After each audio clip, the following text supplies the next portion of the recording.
Hello dear students, കോമക്സ് ട്യൂട്ടോറിയലിൻ്റെ മറ്റൊരു വീഡിയോയിലേക്ക് സ്വാഗതം. Calicut university third semester BCom ബി.ബി.എയുടെ റിസൾട്ട് യൂണിവേഴ്സിറ്റി വെബ്സൈറ്റിൽ ഇപ്പോൾ പബ്ലിഷ് ചെയ്തിട്ടുണ്ട്. അപ്പോൾ 2 ദിവസങ്ങൾക്ക് മുമ്പ് ബി.എ ബി.എസ്.സി വന്നു. ഇപ്പോൾ വന്നിട്ടുള്ളത് ബി.കോം ബി.ബി.എ ആണ്.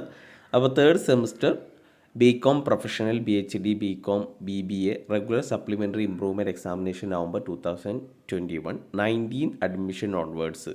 അതേപോലെ 2016-18 വന്നിട്ടുണ്ട്, 14-15. അപ്പോൾ 2014 അഡ്മിഷൻ ഓൺവേർഡ്സ് ഉള്ള എഴുതിയിട്ടുള്ള third semester supplementary improvement regular examination എഴുതിയിട്ടുള്ള എല്ലാവരുടെയും റിസൾട്ട് വന്നിട്ടുണ്ട്. അപ്പോൾ എല്ലാവരും ചെക്ക് ചെയ്യുക. ചിലപ്പോൾ ചിലവരുടെയൊക്കെ വിത്തുകളുടെ കാണിക്കാം, കണ്ടോണേഷൻ ഉണ്ട് എങ്കിൽ വിത്തുകളുടെ കാണിക്കുന്നുണ്ടാകും.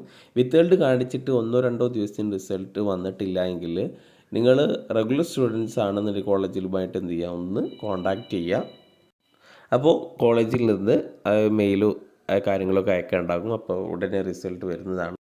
ഇനി ആരെങ്കിലും നല്ല രീതിയിൽ എക്സാം എഴുതിയിട്ട് പാസ്സാവാതിരിക്കുകയോ അല്ലെങ്കിൽ ഉദ്ദേശിച്ചത്ര മാർക്ക് കിട്ടിയിട്ടില്ല എങ്കിൽ അവർ റിവാലുവേഷൻ കൊടുക്കുക. റിവാലുവേഷൻ്റെ കൊടുക്കാനുള്ള ഡേറ്റ് വന്നു കഴിഞ്ഞാൽ അറിയിക്കുന്നതാണ്. അപ്പോൾ എന്തായാലും എല്ലാവർക്കും ഓൾ ദ ബെസ്റ്റ്, കൺഗ്രാറ്റുലേഷൻ.